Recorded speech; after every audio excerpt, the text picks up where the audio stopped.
కొణిదెల పవన్ కళ్యాణ్ అనే నేను శాసనసభ సభ్యుడిగా ఎన్నికైనందున శాసనం ద్వారా నిర్మితమైన భారత రాజ్యాంగం పట్ల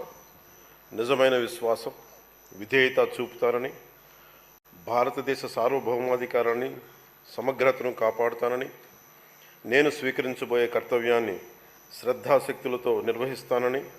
దైవ సాక్షిగా ప్రమాణం చేస్తాను.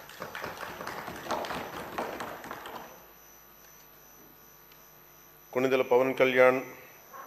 అనే నేను ఆంధ్రప్రదేశ్ శాసనసభ సభ్యుడైన కొణిదెల పవన్ కళ్యాణ్ అనే నేను సభా నియమాలకు కట్టుబడి ఉంటానని, వాటిని అనుసరిస్తానని, సభా మర్యాదలను పాటిస్తానని, సాంప్రదాయ